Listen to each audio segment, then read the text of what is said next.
Acharya, shall we start?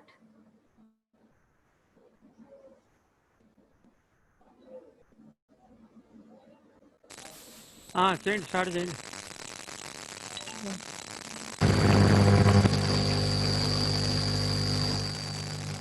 ఆచార్య మీరు off చేసుకోండి మీ ఆడియో.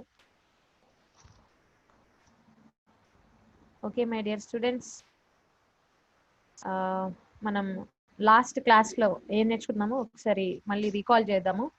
సో మన లాస్ట్ క్లాస్లో జామెట్రీ ఇంట్రడక్షన్ గురించి, వాటి హిస్టరీ గురించి, అండ్ కొంతమంది mathematicians number of things propose చేశారు కదా మ్యాథమెటిక్స్లో, వాటి గురించి అంటే హిస్టరీలోనే మనం బౌద్ధాయన శుల్బ సూత్రాల నుంచి మళ్ళీ పైథాగరస్ ఏం ప్రపోజ్ చేశాడు, పైథాగరస్ ట్రిప్లెట్స్ గురించి, నెక్స్ట్ టేల్స్ థీరం గురించి, సో దాని నుంచి పైథాగరస్ ఎక్స్ప్లెయిన్ చేసిన దాని గురించి, ఇంకా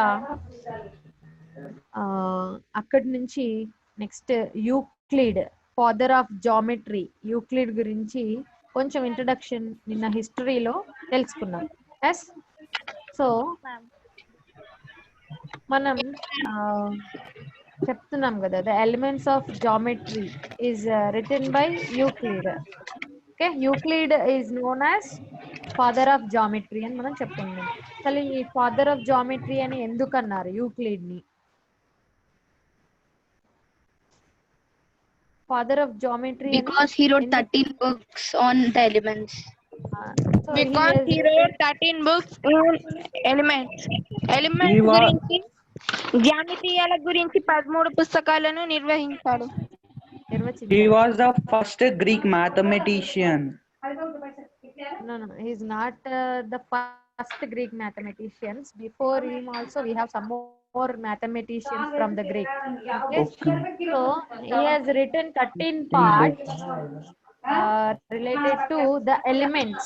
Okay, so why we are calling he is the father of geometry is he has taken this geometry part as the abstract model of the earth. Means he has taken అంటే మన సరౌండింగ్సే మన చుట్టూ ఉన్న పరిసరాలే జామెట్రీకి సంబంధించినవి అనే విషయాన్ని మనకి ప్రపోజ్ చేశాడు. And also he has proved 6000 theorems related to geometry. 6000 theorems కి, సిద్ధాంతాలకి ఆయన ప్రూఫ్స్ చూపించాడు ది ఎలిమెంట్స్ లో. సో అందుకోసం అని చెప్పేసి మనం ఫాదర్ ఆఫ్ జామెట్రీగా తీసుకుంటున్నాం. జామితి నిర్వచించడానికి ఎలిమెంట్స్ బుక్ లో ఈయన చాలా థియరమ్స్ ప్రపోజ్ చేశాడు. సో అందుకోసం అని చెప్పేసి ఈయనని ఫాదర్ ఆఫ్ జామెట్రీగా తీసుకుంటాం. Okay, so the father of geometry is Euclid. He has proposed more than 6000 theorems related to geometry. And remember one more thing important, he has written 13 parts in the book of the elements. Okay, so just now I said that he has taken this geometry as the abstract model of the earth. Yes, what is mean by abstract? Which is not visible. ఏదైతే మనకి చుట్టూ ఉన్న పరిసరాల్లో ఏదైతే అన్విజిబుల్ గా ఉంటుందో దాన్ని తీసుకొని ఆయన ఏం చేశాడంటే మన బేసిక్ డెఫినేషన్స్ అయినటువంటి జామెట్రీలో బేసిక్ డెఫినేషన్స్ అయినటువంటి పాయింట్స్ కానివ్వండి, లైన్స్, సాలిడ్స్, సర్ఫేసెస్, ఈ డెఫినేషన్స్ అన్ని కూడా ఆయన ఎక్స్ప్లెయిన్ చేశాడు. సో మనం మెయిన్ గా జామెట్రీ నేర్చుకోవాలంటే ఇవి మెయిన్ గా తెలిసి ఉండాలి కదా, what is point, line, surfaces, solids అంటే. సో వాటిని మన సరౌండింగ్స్, మన చుట్టుపక్కల ఉన్న దానికి రిలేటెడ్ గా చేసుకొని అతను కొన్ని డెఫినేషన్స్ ఇవ్వడం జరిగింది. సో ఆ డెఫినేషన్స్ ఇచ్చే క్రమంలో కొన్ని విషయాలకి కొన్ని డెఫినేషన్స్ కి ఆ ఏమంటారు, మనకి ఫిజికల్ గా వాటి మోడల్ చూపించి ఎక్స్ప్లెయిన్ చేయొచ్చు. అండ్ ఆల్సో లేదంటే ఒక లాజికల్ గా ఎక్స్ప్లెయిన్ చేయొచ్చు అన్నమాట. సో వాటిని మనకు తెలుగులో అయితే స్వీకృతాలు అంటారు. సో 2 మోడల్స్ గా మనకి ఆ ఈ ఎలిమెంట్స్ లో 2 మోడల్స్ గా ఎక్స్ప్లెయిన్ చేశాడు యూక్లిడ్. సో మనం ఈ జామెట్రీ చదవడానికి ఒక సిస్టమేటిక్ అప్రోచ్ మనకి యూక్లిడ్ ఇచ్చాడనమాట. సో ఎలా చదవాలి, అసలు ఈ జామెట్రీ ఎలా అర్థం చేసుకోవాలి అనడానికి యూక్లిడ్ ఏం చేశాడు, ఒక సిస్టమేటిక్ మేనర్ ని ఆయన ఆయన రాసినటువంటి ఆ బుక్ లో ఇచ్చాడు, ది ఎలిమెంట్స్ లో. సో అందుకోసం అని చెప్పేసి యూక్లిడ్ ని మనం ఫాదర్ ఆఫ్ జామెట్రీ అంటాం. సో ఆ డెఫినేషన్స్ అన్నింటిని ఎక్స్ప్లెయిన్ చేయడానికి ఆయన 2 పార్ట్స్ గా డివైడ్ చేశాడు. వాటినే మనం యాంగ్జియన్స్ అండ్ పోస్ట్యులేట్స్ అంటాం. స్వీకృతాలు, తెలుగులో అయితే వాటిని స్వీకృతాలు అండ్ సాధారణ భావనలు, తెలుగులో స్వీకృతాలు అండ్ సాధారణ భావనలు అన్నారు. అయితే ఇప్పుడు ఈ స్వీకృతాలు ఏంటి, యాక్సియమ్స్ అండ్ పోస్టిక్యులేట్స్. ఓకే, సో ఈ స్వీకృతాలు ఏంటి, సాధారణ భావనలు ఏంటి మనం తెలుసుకునే ముందు ఒక్కసారి మనం ఈ యూక్లిడ్ అసలు ఈ డెఫినేషన్స్ అన్ని ఎలా ఇచ్చాడో, బేసికల్ గా మన సరౌండింగ్స్ నుంచి ఎలా తీసుకున్నాడో ఒకసారి చూద్దాం. సో ఆల్రెడీ మనం ఈ విషయాలన్నీ డిస్కస్ చేసినవే, కానీ మళ్ళీ ఒకసారి రీకాల్ చేద్దాం. ఏంటంటే సపోజ్ మన చుట్టూ ఉన్నటువంటి కొన్ని సాలిడ్స్ ఎగ్జాంపుల్ తీసుకొని అవి ఎక్స్ప్లెయిన్ చేశాడనమాట. సో మీకు తెలిసిన సాలిడ్స్ ఆల్రెడీ మీకు చాలా సాలిడ్స్ ఎగ్జాంపుల్స్ 2 days నుంచి మనం చేస్తున్నాము. So cuboid, solid, cylinder, pyramid, prism, ఇవన్నీ కూడా సాలిడ్ షేప్స్. సపోజ్ మనకి టెక్స్ట్ బుక్ లో ఇచ్చిన విధంగా మనం ఒక cuboid, match box is the example for cuboid, means you can understand easily.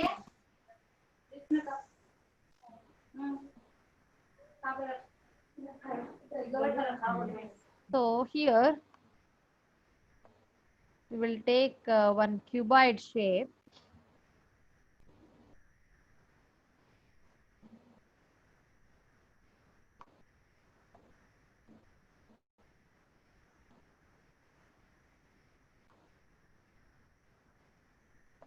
Okay, and one more.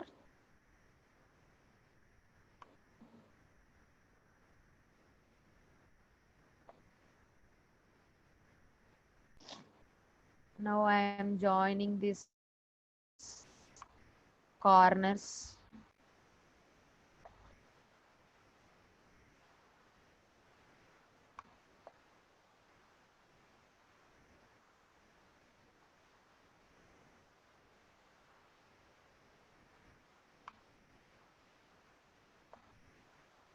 ఒక 3D షేప్ ని, అంటే మన చుట్టూ ఉన్నవన్నీ కూడా 3D షేప్సే కదండి. సో ఆ 3D షేప్స్ ని బేస్ చేసుకొని ఈ డెఫినేషన్స్ అన్ని కూడా యూక్లిడ్ ప్రపోజ్ చేయడం జరిగింది. సో అందుకోసం అని చెప్పేసి ఫస్ట్ ఒక 3D తీసుకున్నాము. So this is the example for cuboid shape. Yes beta, yes, this is side view. Means in this side view also you can see the surfaces. Okay, so a cuboid has the properties like 6 faces, 12 edges and 8 corners. Do you know what are that? Okay, yeah. So once you observe here this is a 3D shape. Okay, so just you take a matchbox or anything. So if you are opening the surfaces of this cuboid shape, suppose మీరు దాన్ని pieces గా cut చేశారు అనుకోండి, ఈ edges ఉన్నాయి కదా, black colour లో కనిపిస్తున్నాయి మీకు ఎడ్జెస్.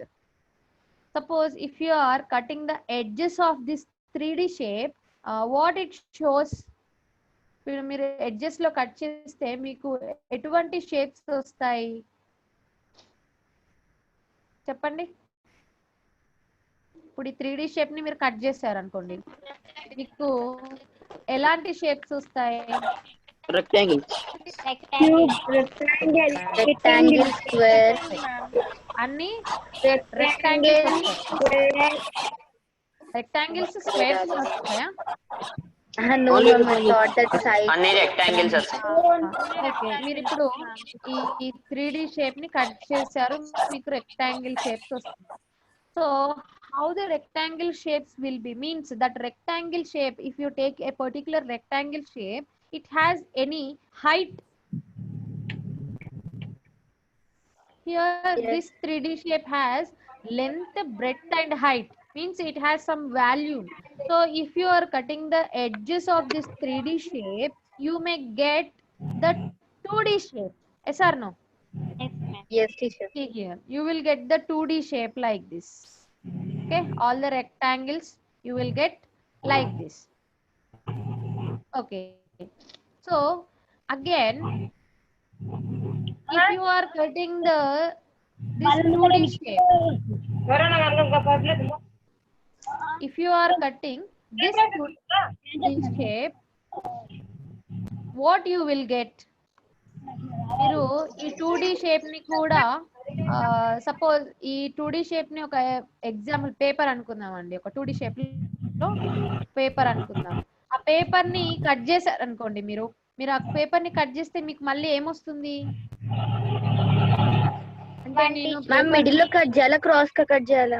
అట్లా కాకుండా ఒక లైన్ గా కట్ చేశారు అనుకోండి. సపోజ్ ఒక ఎడ్జెస్ దగ్గర స్మాల్ లెంత్ తీసుకొని మీరు కట్ చేశారు అనుకోండి, మీకు ఏం ఫామ్ అవుతుంది అక్కడ? ఓన్లీ ఇట్లా వస్తుంది అంతే. Yes are no? ఓకే, ఇంతేనా? మళ్ళీ దీన్ని కూడా చిన్న చిన్న చిన్న చిన్న పీసెస్ గా చేశారు అనుకోండి, వాట్ ఇట్ బికమ్స్ అంతే, పాయింట్ అయిపోతుంది. పాయింట్ అది స్టార్టింగ్ లో ఇదే ఎక్స్ప్లెయిన్ చేశారు. ఇప్పుడు ఇది ఒక పాయింట్ కిందకి వచ్చేస్తుంది అంతే. అంటే ఇప్పుడు మన చుట్టూ ఉన్న సరౌండింగ్స్ అన్నాం కదా, జామెట్రీ అంటే ఏంటి? మన చుట్టూ ఉన్న సరౌండింగ్స్ అని చెప్పాడు యూక్లిడ్. ఇదేమైపోయింది? ఒక పాయింట్ అయిపోయింది. చూడండి ఒకసారి, నేను ఇక్కడ పాయింట్ పెట్టాను. సో మన చుట్టూ ఉన్నటువంటి ఈ షేప్స్ అన్నింటిని తీసుకొని, అంటే 3D షేప్ నుంచి వాటిని కట్ చేస్తే, వెడ్జెస్ కట్ చేస్తే వచ్చింది 2D షేప్. 2D షేప్ నుంచి మళ్ళీ వాటిని కూడా మనం కట్ చేసాం అనుకోండి, మళ్ళీ మనకి ఏమొస్తుంది? ఒక లైన్ వస్తుంది. లైన్, ఆ లైన్ కూడా ఇంకా మనం స్మాలర్ చేస్తూ ఉంటే మనకి ఒక పాయింట్ వచ్చేసింది కదా.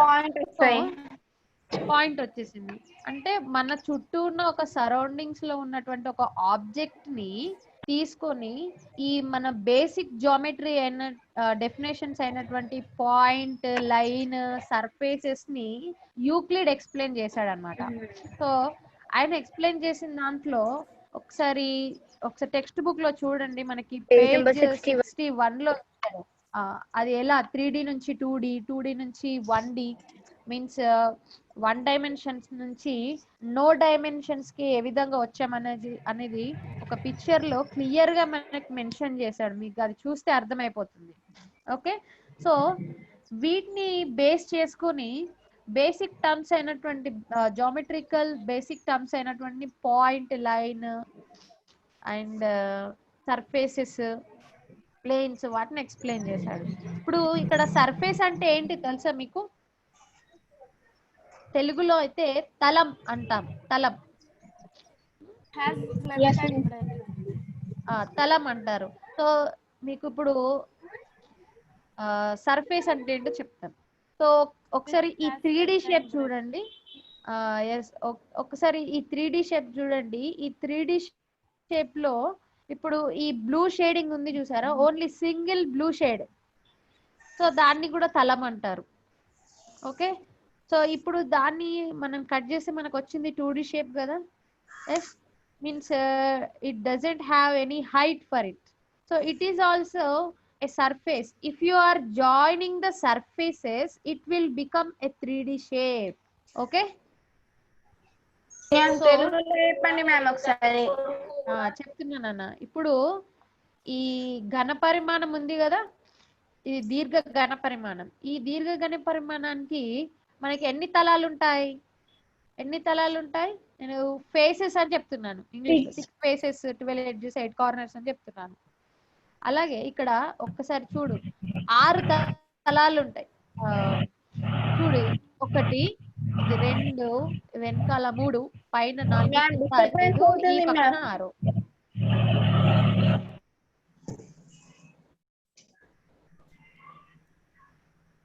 ఇప్పుడు రావట్లేదు కదా? ఓకే. సో ఇవి తలాలు, ఫేసెస్ అని చెప్తున్నాం కదా, ఇవి తలాలు. సో వీటి వెంబడి, అంటే ఈ రేఖ వెంబడి మనం దీన్ని కత్తిరించినట్టయితే మనకి దీర్ఘ చతురస్రాకారం వచ్చేస్తుంది కదా, అది సర్ఫేస్. ఓకే. ఇది 2D షేప్ మాత్రమే. It has only length and breadth. Okay. So అర్థమైందా సాయివీర్? వీటిని బేస్ చేసుకొని జామితి మూలాలైనటువంటి బిందువు, రేఖ, తలాల గురించి యూక్లిడ్ డెఫినేషన్స్ ఇచ్చాడు. ఒక్కసారి ఆ డెఫినేషన్స్ చూడండి. అబ్జర్వేషన్ నుంచి కొన్ని డెఫినేషన్స్ ఉన్నాయి. So already you know that a point has no dimension. A line has one dimensional figure. One line is a one dimensional figure. This is a 2-dimensional figure. This cuboid a 3-dimensional figure. So what is the definition of Euclid's from the elements is a point is that which has no part. ఏమని చెప్పాడు? ఒక బిందువుకి ఎటువంటి part ఉండదు అని చెప్పాడు. ఒక్కసారి చదవండి Telugu medium వాళ్ళు. బిందువు అంటే ఏం చెప్పాడు డెఫినేషన్? బిందువు అంటే ఏం చెప్పాడండి? ఒక రేఖ యొక్క అంత్యము లేదా 2 రేఖలు కలిసే చోటును బిందువుగా చెప్తాం. అలా చెప్పాడా బిందువు అంటే? బిందువు అంటే ఎటువంటి భాగాలు లేనిది అని చెప్పాడు. ఒకసారి చూడండి, ఇక్కడ పేజ్ 61 లో ఉంది. ఒక రేఖను విభజించుకుంటూ పోతే చివరిగా మిగిలే అవిభాజ్య భాగాన్ని బిందువు అని చెప్పారు. అవిభాజ్య భాగం అంటే మళ్ళీ ఒక పాయింట్ ని మీరు డివైడ్ చేయొచ్చా? చేయలేము. ఎటువంటి భాగాలు లేనిది బిందువు. A point has no part for it, means no dimension. Okay. In the same way, he has explained about a line. Yes, Line is it is a a one-dimensional figure, no? A line is a breadthless length. Length. రేఖ అనేది వెడల్పు లేని పొడవు, means it has no breadth. It has only one dimension, that is length. Okay? రేఖ అనేది వెడల్పు లేని పొడవు అనేది చెప్పడం జరిగింది. The ends of lines are points. ఒక రేఖ యొక్క చివరి భాగాలు బిందువులు. A line has the ends of line are points అని చెప్పాడు. వీటికి ఇక్కడ ఒక పాయింట్, ఇక్కడ ఒక పాయింట్ పెట్టుకోవచ్చు కదా. ఇవన్నీ యూక్లిడ్ ఇచ్చినటువంటి డెఫినేషన్స్ అన్న. So next one, what he said, the straight line is the line which lies evenly with the points on itself. ఒక సరళ రేఖ అంటే బిందువు సమంగా కలిగి ఉన్న రేఖ. అంటే ఇప్పుడు ఇక్కడ ఒక లైన్ తీసుకున్నాం కదా, సో అలా కాకుండా మీరు ఒక లైన్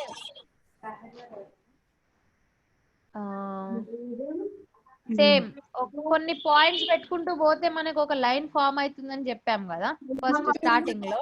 సో సేమ్ అవే పాయింట్స్ నేను పాయింట్స్ పెట్టుకుంటూనే పోతా, కాకపోతే ఇట్లా పెట్టుకుంటా. నేను పాయింట్స్ పెట్టుకుంటూ పోతే మనం ఒక రేఖ అన్నాం కదా,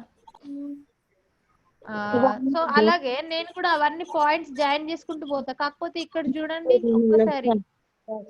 ఒక్కసారి దీన్ని చూడండి. వీటికి పాయింట్స్ జాయిన్ చేస్తూ వెళ్ళాను. కాకపోతే నేను ఇక్కడ పాయింట్స్ ఇలా తీసుకున్నాను. దీన్ని ఒక స్ట్రైట్ లైన్ కలకొట్టుకోతే అమ్మ మనకి ఎప్పించరా అని చెప్పింది. No, ma'am. అవుతుంది మ్యామ్. ఏం పిల్లలు జరగవా ప్లీజ్ కొంచెం వస్తాం జరగవా ఏనే జరుగుతుంది అక్కడ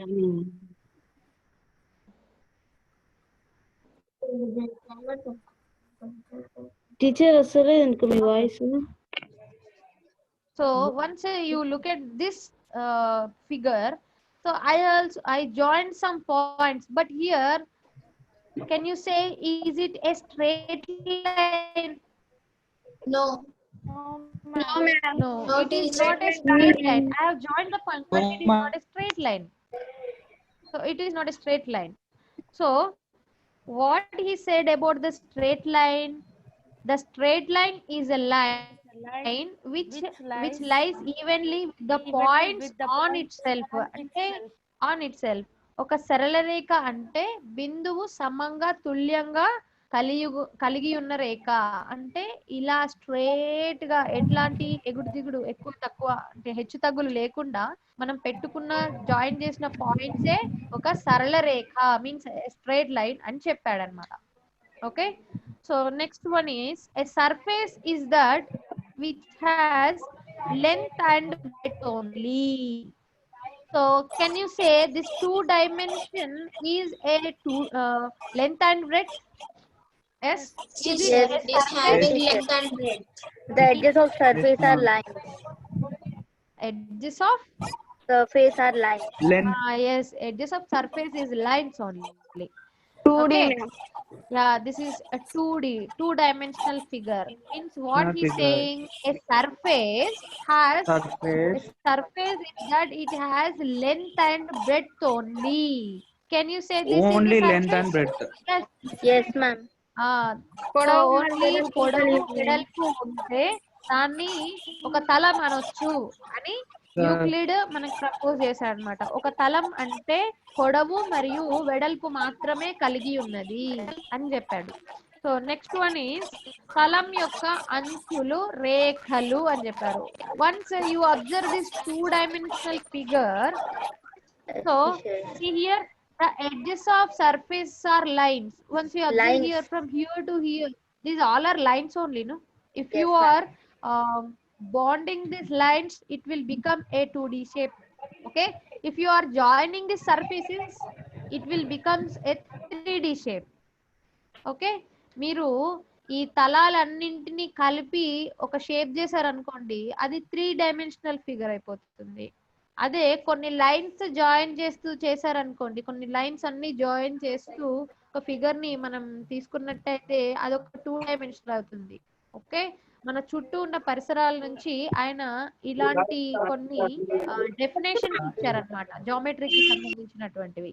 సో అవి మెయిన్ గా ఇవి. ఇంకొకటి, a plane surface is a surface which lies evenly with the straight line on itself. ఒక ప్లేన్ సర్ఫేస్ తీసుకున్నారు. ఒక ప్లేన్ సర్ఫేస్ అంటే ఒక సమతలం. ఇప్పుడు సేమ్ మనకి ఒక సరళ రేఖ అంటే ఎలా చెప్పానో సేమ్ ఇలాగే ఇక్కడ ఈ తలాలు ఉన్నాయి కదా, అంటే ఈ సర్ఫేస్ ఉంది కదా, ఈ సర్ఫేస్ కి కూడా హెచ్చు తగ్గులు లేకుండా అంటే ఎగుడు దిగుడుగా లేకుండా సరళ రేఖలు మాత్రమే కలిగి ఉంటుందో దాన్ని ప్లేన్ సర్ఫేస్ అంటారు. ఎగుడు దిగుడుగా లేకుండా ఉన్న దాన్ని సమతలం అంటారు. ఓకే, మంచిగా పెట్టింది పిల్ల. సో అర్థమైందా అండి యూక్లిడ్ చెప్పినటువంటి ఈ యొక్క కొన్ని basic definitions, point, line, surface and a straight line and a plane surface. ఇవి బేసికల్ గా మీరు గుర్తుంచుకోవాల్సినటువంటి విషయాలు. Okay Ma'am, yes, plane surface means straight lines, ma'am. plane surface means not straight lines. If you are joining the straight lines without ups and downs, that is a surface. plane surface. Once you Okay, ma'am. observe the definition of plane surface, a plane surface is a surface which lies evenly with the straight lines on itself. Suppose once you observe this shape,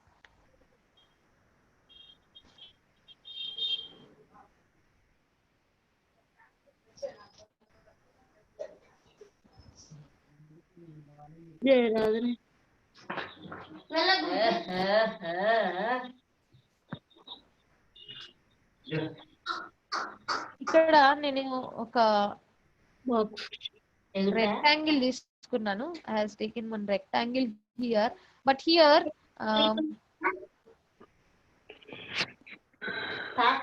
it has, suppose it has some ups and downs, like how can I,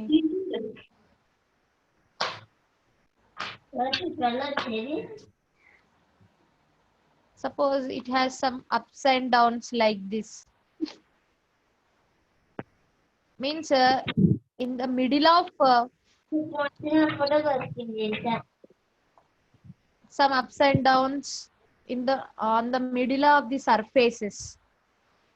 So can you say, is it a plane surface? No. So it has some ups and downs. It is also it also has some length and breadth, but we cannot say it is a plane surface. Once observe this shape, 2D shape, it is a plane surface. It has a straight lines on it. Okay, so this is about some of the basic definitions which are proposed by Euclid, father of geometry. You can observe his figure in page 61. I think already you know about him, but you observe the picture of him.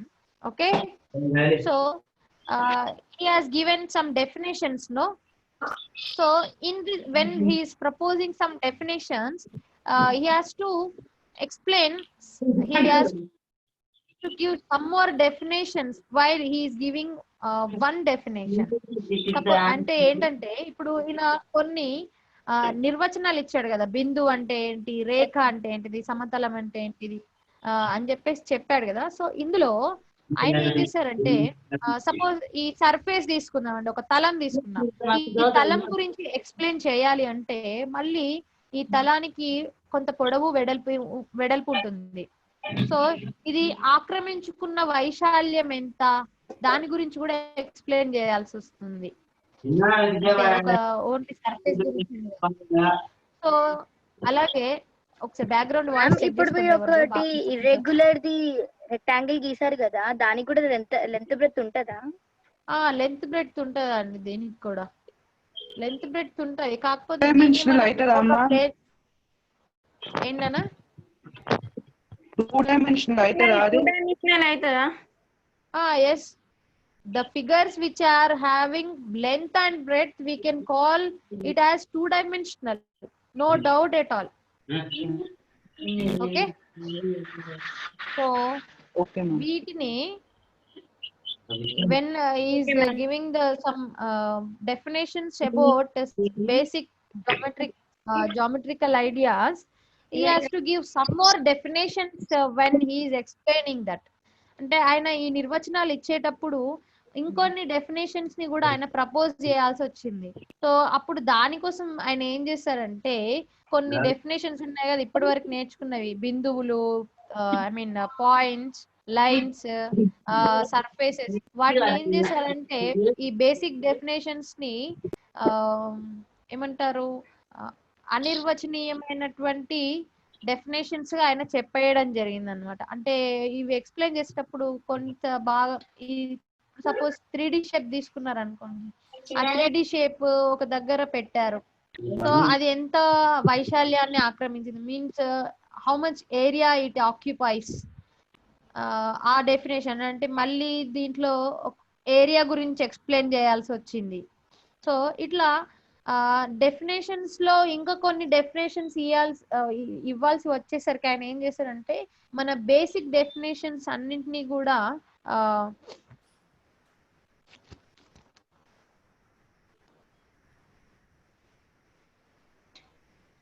వినిపిస్తుందా అండి ఇప్పుడు?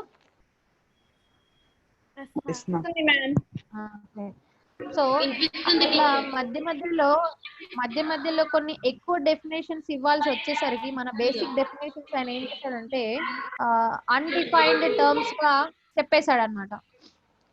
Okay, just only మనం ఈ definitions ని ఏం ఏం చేయొచ్చు, కొన్ని ఫిజికల్ ఇన్స్ట్రుమెంట్స్ యూజ్ చేసి మనం ఎక్స్ప్లెయిన్ చేయొచ్చు. అంటే భౌతికంగా కొన్ని ఆబ్జెక్ట్స్ తీసుకొని వాటిని నిర్వచించవచ్చు, అంటే లాజిక్స్ కూడా ఎక్స్ప్లెయిన్ చేయొచ్చు. ఇది ఇలా ఉంది, సర్ఫేస్ జాయిన్ చేస్తే ఇలా అవుతుంది అని చెప్పేసి. సో కొన్ని అన్డిఫైన్డ్ టర్మ్స్ కూడా యూక్లిడ్ ప్రపోజ్ చేసిన డెఫినేషన్స్ లో ఉంటాయి. సో వాటి యొక్క ప్రాపర్టీస్ అవన్నీ ఎక్స్ప్లెయిన్ చేయడానికి వాటిని ఏం చేశాడంటే 2 భాగాలుగా విభజించాడు. సో ఏంటి అవి? స్వీకృతాలు అండ్ Axiom. సాధారణ భావనలు, axioms and Axiom. పోస్టిక్యులేట్స్. Axioms and postulates. Okay, postulates. So what are the axioms and postulates we are going to learn now? Okay, so Okay. maybe when I am explaining these axioms and postulates, just you have to think logically.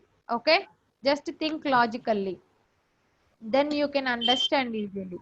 Okay, so మీరు ఈ స్వీకృతాలు అంటే ఏంటి, సాధారణ భావనలు ఏం చెప్పాడు Euclid అనేది ఇప్పుడు ఈ క్లాస్ లో మనం నెక్స్ట్ నేర్చుకుందాము. ఓకే, ఒకసారి మీరు ఆల్రెడీ ఇది చదివారు కదా, యాక్సియమ్స్ అండ్ అని. So Yes, ma'am. స్వీకృతములు మరియు ప్రతిపాదనలు, స్వీకృతములు మరియు ప్రతిపాదనలు. ఓకే, సో నిన్న ఒక పాయింట్ చెప్పాను, ఒక పర్టికులర్ ప్రాబ్లం కి మనం ఎన్నో రకాలుగా ఆ ప్రాబ్లం కి సొల్యూషన్ ఇవ్వచ్చు. ఒక కంప్లీట్ గా ఇదే మెథడ్ లో చెయ్యాలి అనే రూల్ ఏం లేదు కదా. ఇప్పుడు మనం సమ్ లాజిక్ క్వశ్చన్స్, రిడిల్స్ మనం సాల్వ్ చేస్తున్నాం, ఒక్కొక్కరు ఒక్కొక్క రకంగా దాన్ని సాల్వ్ చేస్తున్నారు మీరు కదా. సో ఫైనల్ గా ఆన్సర్ చెప్తున్నారు, దాని వెనకాల ఏ లాజిక్ ఉందో చెప్తున్నారు. అలాగే మన చుట్టూ ఉన్న సరౌండింగ్స్ కి కూడా ఒక పర్టికులర్ మెథడ్ లోనే అబ్జర్వ్ చేయాలి, అలాగే అర్థం చేసుకోవాలి అనే రూల్ ఏం లేదు. సో మనం మ్యాథమెటికల్ మోడల్ గా అబ్జర్వ్ చేసినప్పుడు మాత్రం కొన్ని డెఫినేషన్స్ మనకు అవసరం పడతాయి అన్నమాట. సో ఏంటంటే ఇప్పుడు ఫస్ట్ ఆయన ఎక్స్ప్లెయిన్ చేసినటువంటి యాక్సియం ఏంటంటే, suppose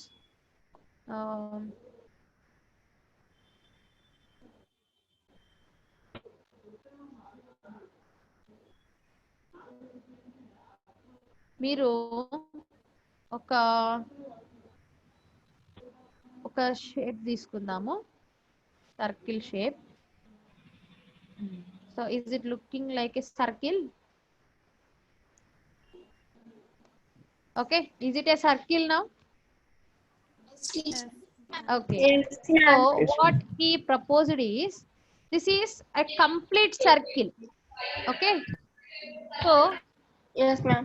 this total circle is more than what you have divided. Means suppose if you are dividing this circle into some pieces like this.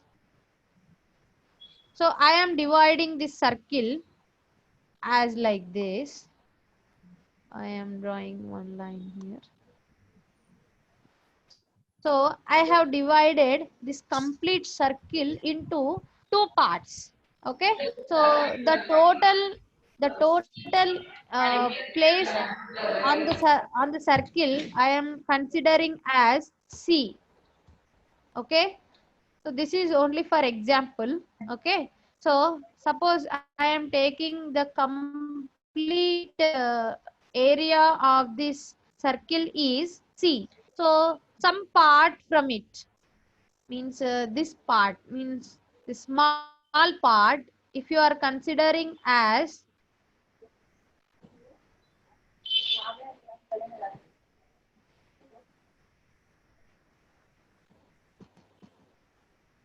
R. Suppose this part is R. It gives this large part is P. Okay, just we are assuming, okay, we are giving the name for these parts.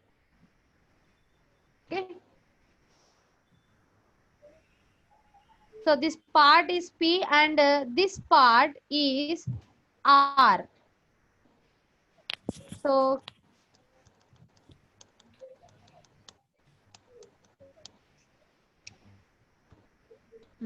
okay, can you say what is equal,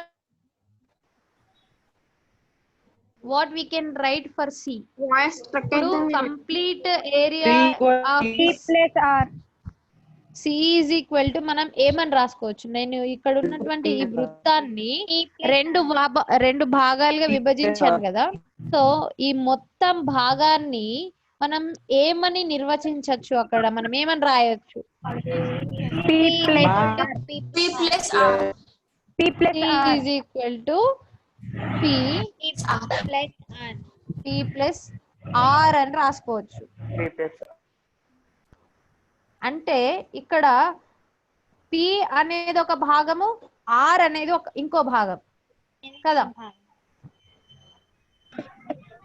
C అనేది ఒక భాగము, C అనేది complete total area of the circle I'm considering. So C అనేది ఈ వృత్తం యొక్క మొత్తం భాగంగా నేను తీసుకున్నాను. అందులో నుంచి ఈ సర్కిల్ నుంచి నేను దీన్ని రెండు భాగాలుగా విభజించినప్పుడు P అనేది ఒక భాగం అయింది, అనేది ఇంకో భాగం అయింది కదా. అయితే ఇందులో నుంచి నేను ఏమని చెప్తున్నాను, భాగం అనేది ఎప్పుడు కూడా మొత్తానికంటే చిన్నది అని చెప్తున్నా. ఆయన చెప్పినటువంటి యూక్లిడ్ చెప్పినటువంటి డెఫినేషన్స్ నుంచి ఎప్పుడైనా కూడా ఒక భాగం అనేది మొత్తానికంటే చిన్నది అని చెప్తున్నాడు. A part is always smaller than the total surface or a total area. చెప్పొచ్చా అండి, మనం అట్లా ప్రపోజ్ చేయొచ్చా? ఎస్ ఎస్ సుల్తాన్. యాక్సియమ్స్ కి అంటే ఏంటి? డిఫరెన్స్ అంటే ఏంటి? డిఫరెన్స్ డిఫరెన్స్ అలా. సో వెరీ ఈజీ అండి. యాక్సియమ్స్ అంటే ఒక పర్టికులర్ గా ఒక లాజికల్ గా మనం కొన్ని ఇలాంటి ఆబ్జెక్ట్స్ తీసుకొని వాటి డెఫినేషన్స్ ఇస్తాము. ఓకే, సో పాస్టిక్యులేట్స్ అంటే వాటిని ఆ లాజికల్ గా మనం ప్రూఫ్ చూపించవచ్చు. ఈ యాక్సియమ్స్ కి వాటిని యూనివర్సల్ ట్రూత్ గానే తీసుకుంటాం, కానీ పాస్టిక్యులేట్స్ కి కొన్ని లాజిక్స్ ఇచ్చి వాటికి డెఫినేషన్ మనం ప్రూవ్ చేయొచ్చండి. ఓకే, ఈ స్వీకృతాలు ఉన్నాయి కదా, స్వీకృతాలు అంటే వాటిని ఏ విధంగా అయితే ఉన్నాయో ఆ విధంగానే మనం అనుసరించాల్సి వస్తుంది. కొన్ని వాటిల్లో మనం ప్రీవియస్ క్లాస్ లో నేర్చుకున్నవి ఇది సత్యము అనే కొన్ని సిస్టమ్స్ కి సిద్ధాంతాలకు రాస్తాము.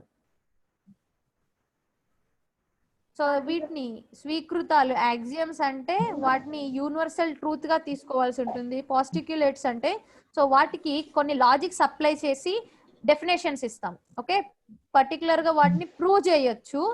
కానీ ఈ స్వీకృతాలు ఏవైతే ఇచ్చాడో యూక్లిడ్ ఇచ్చాడో వాటిని ఏ విధంగా ఉన్నా వాటిని మనం అంగీకరించాలన్నమాట.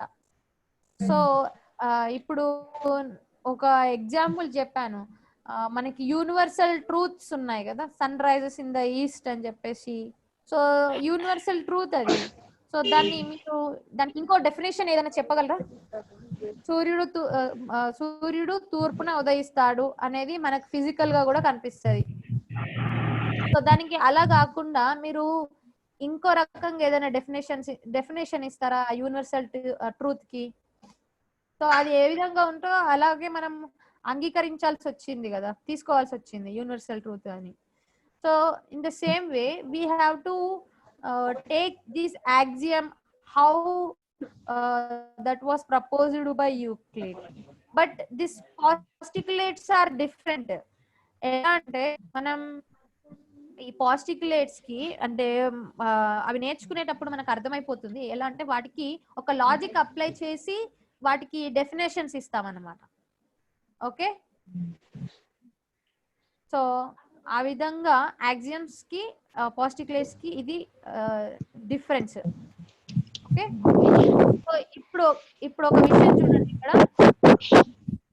సి అనేది మొత్తం భాగం అయితే అందులో ఎస్ సాయివీర్ డిస్టర్బ్ అవుతుంది మ్యామ్, మొత్తం బ్యాక్గ్రౌండ్ సౌండ్స్ వస్తున్నాయి. ఇప్పుడు రావట్లేదు కదా మళ్ళీ? ఇప్పుడు రావట్లేదు మ్యామ్. నువ్వు అడిగినప్పుడు రావట్లేదు, దానికి ముందు వస్తున్నాయి. Okay, so suppose if you are considering C is a total part of the circle, P is one part and R is also one of the part. Okay, I am saying that P is always less than C. Can I say like that? P is always Yes, teacher. P is always less than C. Yes, ma'am. P is less than C, and also you can give one more statement. What is that? C is greater than P. C is greater than P. Yeah, C is greater than P. Okay, one more definition, one more part also there. You can give the definition for it. P is greater. R is lesser than P. R is greater than P. R is also less than C. Means this part are always Vaidehi from Madhav Nagar. We are getting more voice from you. You have to mute yourself. Okay, వినండి, background sounds బాగా వస్తున్నాయండి వైదేహి మీ దగ్గర. ఒకసారి background sounds మళ్ళీ check చేసుకోండి, mute చేసుకోండి అంతే.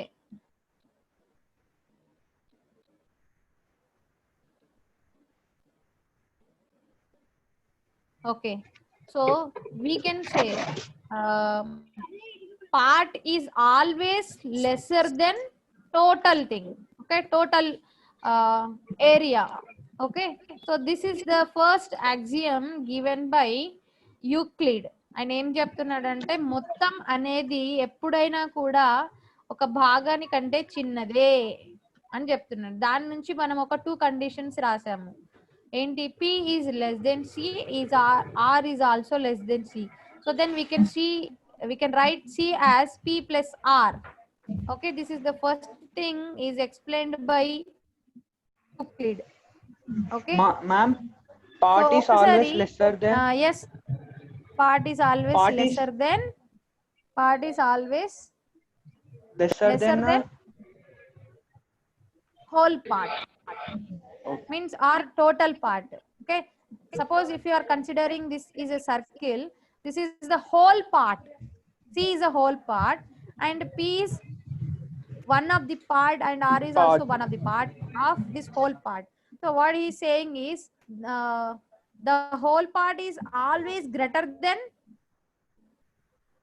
parts. Means Part. Otherwise, you can give one more definition also like this. The part is always lesser than the whole part.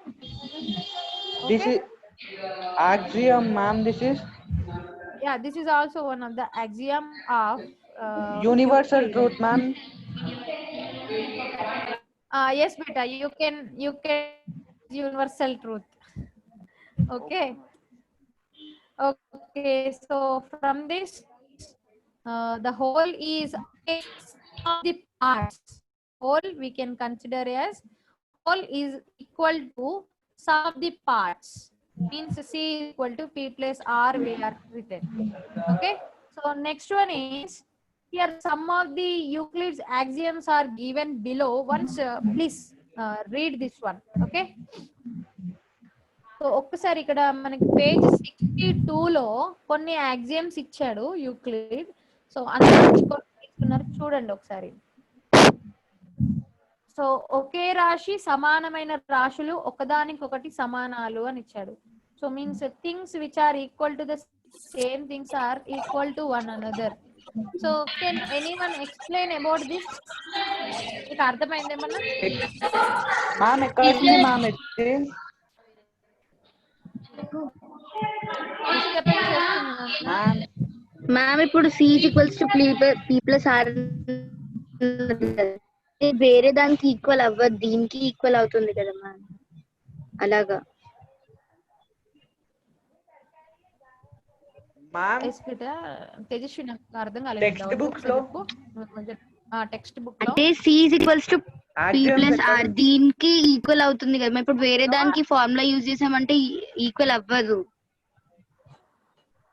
Equal అవుతుందంటే నేను ఇక్కడ పార్ట్స్ అంటే ఒక సర్కిల్ అనేది ఆబ్జెక్ట్ గా తీసుకొని మీకు అండర్స్టాండింగ్ కోసం ఎక్స్ప్లెయిన్ చేశాను. అంటే మామూలుగా యాక్సియమ్స్ ఎక్స్ప్లెయిన్ చేసేటప్పుడు కంప్లీట్ గా వాటిని పార్ట్స్ లాగా మీకు అర్థం కావాలని చెప్పి సర్కిల్ తీసుకున్నాను. కానీ C=P+R అనే ప్లేస్ లో మీరు వేరే వాటిని కూడా ఊహించుకోవచ్చు అన్నమాట. ఓకే మ్యామ్ అట్లా మీకు తొందరగా అర్థం అవుతుందని ఒక సర్కిల్ తీసుకొని దాన్ని డివైడ్ చేశాను. ఎస్ సుల్తాన్. టెక్స్ట్ బుక్ కూడా పాస్టులేట్ 1 పాస్టులేట్ 2 5 దాకా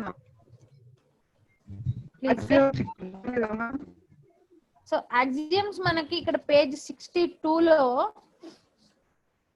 some of the Euclid axioms అని ఇచ్చాడు, ఒక్కసారి చూడు. నెక్స్ట్ పేజెస్ లో 63 64 65 ఇందులో మనకి పాస్టిక్యులేట్స్ 1 పాస్టిక్యులేట్ 2 అప్ టు 5 వరకు ఇచ్చాడు. మీన్స్ ఒక 5 పాస్టిక్యులేట్స్ మనం ఈ లెసన్ లో నేర్చుకుంటాం. ఆయన చెప్పినటువంటి ప్రతిపాదనలు అన్నాం కదా, సో ఆ ప్రతిపాదనల గురించి నేర్చుకుంటాం అన్నమాట. సో అవి కూడా చాలా ఈజీయే, ఏం లేదు. సే ఇంకా ఎక్కువ ఉంటాయి, చాలా ఉంటాయి, చాలా అంటే చాలా ఉంటాయి. ఓన్లీ అందులో నుంచి కొన్ని ఒక 5 మాత్రమే మనం ఇంక్లూడ్ చేస్తాం. ఓకే, సో ఇప్పుడు మనకి బేసిక్ జామెట్రీ గురించి కొన్ని స్మాల్ డెఫినేషన్స్ ఇచ్చాడు కదా, బేసిక్ డెఫినేషన్స్ ఫ్రమ్ జామెట్రీ. వాటికి కూడా 23 డెఫినేషన్స్ ఇచ్చాడండి యూక్లిడ్. సో అందులో నుంచి మనం డిఫైన్ చేసినవి రాసుకున్నాం ఇప్పుడు అంతే. సో 23 డెఫినేషన్స్ నుంచి అందులో నుంచి పాయింట్ అంటే ఏంటి, లైన్ అంటే ఏంటి, ప్లేన్ సర్ఫేస్ గురించి తెలుసుకున్నాం అంతే 23 డెఫినేషన్స్ నుంచి. సో అలాగే ఫస్ట్ స్టార్టింగ్ లో ఏమని చెప్పాను, ఒక 6000 థీరమ్స్ ప్రపోజ్ చేశాడు యూక్లిడ్ అని చెప్పాను జామెట్రిక్ సంబంధించి. సో అందులో అర్థం చేసుకోవాల్సినవి ఏంటి, యాక్సియమ్స్, పాస్టిక్యులేట్స్. ఆ పాస్టిక్యులేట్స్ లో ఓన్లీ 5 పాస్టిక్యులేట్స్ మాత్రమే ఈ the elements of geometry chapter లో నేర్చుకుంటాం అంతే. ఇంకా చాలా ఉన్నాయి ఆయన డిఫైన్ చేసినవి, టోటల్ 13 పార్ట్స్ కదా ది ఎలిమెంట్స్ బుక్ లో. ఓకే, సో ఇక్కడ మనకు కొన్ని యాక్సియమ్స్ ఇచ్చాడు యూక్లిడ్ యాక్సియమ్స్ నుంచి. సో వాటిని అర్థం చేసుకోవడానికి కొంచెం ట్రై చేయండి. So some of the Euclid axioms are given below. That is things which are equal to the same things are equal to one another. అంటే తెలుగు మీడియం వాళ్ళు ఒకసారి చూడండి, ఒకే రాశి సమానమైన రాశులు ఒకదానికొకటి సమానాలు అని అన్నారు. అంటే మళ్ళీ నేను ఒక సర్కిల్ షేప్ తీసుకొని ఎక్స్ప్లెయిన్ చేస్తానండి.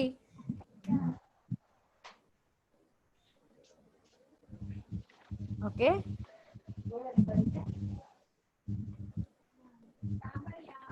సో ఒక సర్కిల్ షేప్ తీసుకున్నాను నేను ఇక్కడ.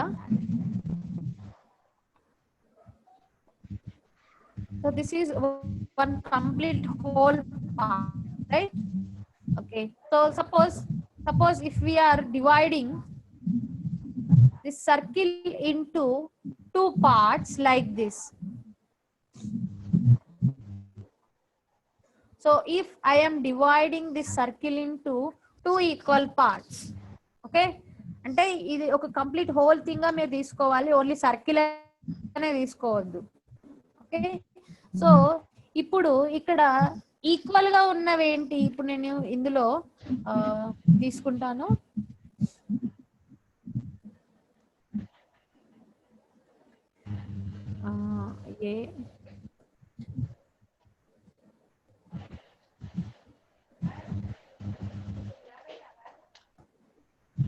ఏ అండ్ ఈ పార్ట్ బి అని తీసుకుంటానండి. కనిపిస్తుందండి మీకు? కనిపిస్తుంది మాకి. కనిపిస్తుంది మాతాజీ. Okay.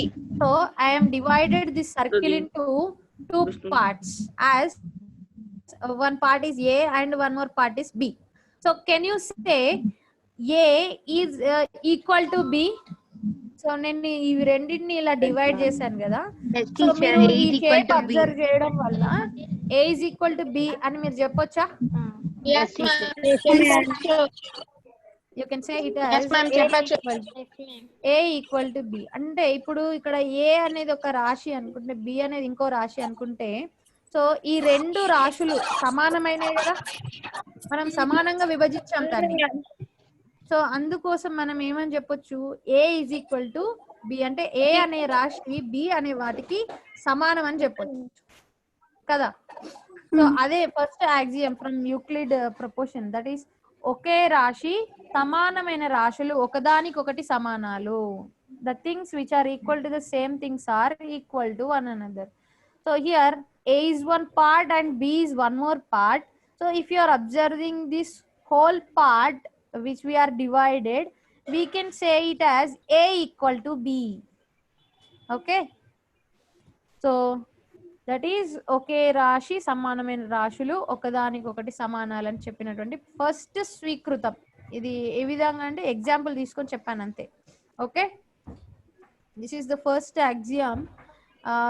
దీనికి రిలేటెడ్ గా మన జనరల్ గా ఉన్న టాపిక్స్ నుంచి, జనరల్ గా మనం అబ్జర్వ్ చేసిన మన సరౌండింగ్స్ నుంచి ఏవైనా డెఫినేషన్ మీరు ఇవ్వగలరా? అంటే ఏదైనా ఒక ఎగ్జాంపుల్, ఉదాహరణ ఇవ్వండి, డెఫినేషన్ కాదు, ఒక ఉదాహరణ ఇవ్వగలరా?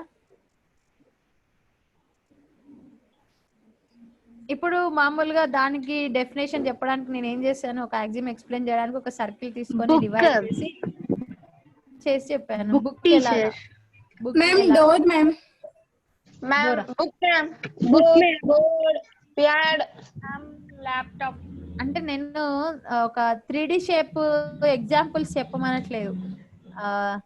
ఈ యాక్సియమ్స్ కి రిలేటెడ్ గా ఉన్నటువంటి ఏదైనా ఒక ఉదాహరణ ఇవ్వండి అని అన్నా. డోరా? స్క్వేర్ ఎలాగా బుక్ ఎలాగా, స్క్వేర్ ఎలాగా ఒకసారి డిఫైన్ చేయండి నాకు.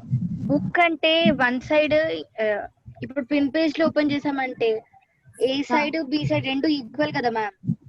సో కాబట్టి సైడ్ ఉన్న పేజెస్ ఈక్వల్ గా ఉంటాయని చెప్పేసి ఎక్స్ప్లెయిన్ చేస్తుంది తేజస్వి. ఓకే, ఇంకా మ్యామ్ డోర్ మ్యామ్. డోర్ వేస్తే క్లోజ్ అయిపోతుంది కాబట్టి సేమ్ అని చెప్తున్నా. ఇంకా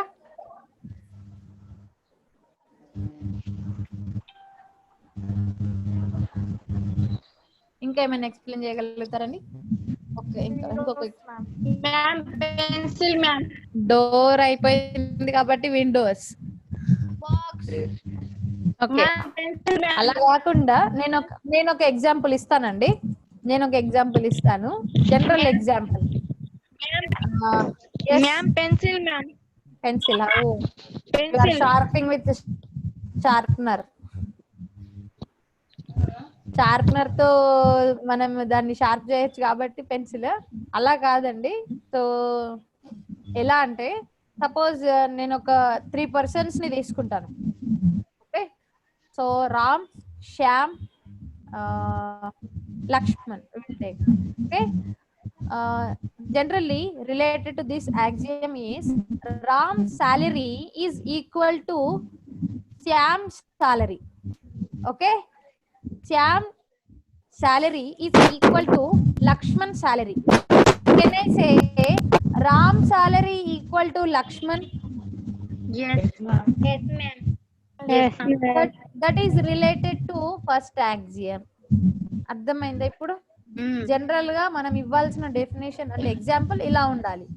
మనం యాక్సియమ్స్, పోస్టిక్యులేట్స్ చూసుకునేటప్పుడు రామ్ సాలరీ అని, రామ్ జీతం అనేది శ్యామ్ యొక్క జీతంతో సమానమైనప్పుడు శ్యామ్ యొక్క జీతం లక్ష్మణ్ జీతంతో సమానమైనప్పుడు రామ్ యొక్క జీతం అనేది లక్ష్మణ్ జీతంతో సమానమని మనం చెప్పొచ్చు కదా. అలా అన్నమాట. Ma'am, where equals the remainder or the equal? What reminder? Please repeat it once.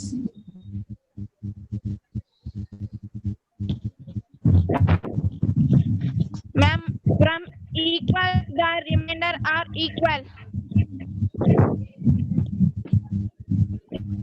Sorry, Saivir, I'm not getting your doubt. తెలుగులో చెప్పు, నాకు అర్థమైపోతుంది. ఏమంటున్నా నాకు అర్థం అవ్వట్లేదు.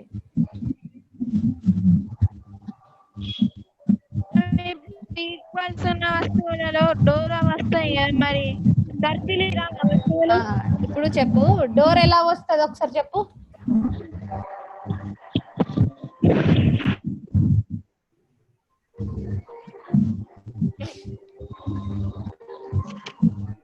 సో డోర్ వేసినప్పుడు అది అందులో క్లోజ్ అయ్యి ఫిక్స్ అయిపోతుంది కాబట్టి డోర్ ఈక్వల్ అని చెప్తున్నారు. సో అలా కాదండి ఎగ్జాంపుల్స్ ఇవ్వడం ఈ యాక్సియమ్స్ కి. Okay, so this is the one of the axiom from Euclid axioms. Okay, ఇలా మీరు ఆలోచించండి. కొన్ని యాక్సియమ్స్ ఇలా రాస్తారా? ఇప్పుడు నేను ఒక ఎగ్జాంపుల్ ఇచ్చాను కదా, రామ్, శ్యామ్, లక్ష్మణ్ శాలరీ అని చెప్పేసి ఒక ఎగ్జాంపుల్ ఇచ్చాను. సో అలాగా ఇంకొన్ని ఎగ్జాంపుల్స్ మీరు ఆలోచించండి. ఓకేనా? ఎస్ మా. అలా ఈ ఒక్క ఎగ్జామ్ గురించి మాత్రమే ఆలోచించండి. Okay okay, so I will ask today's riddle. Ma'am, I will ask riddle.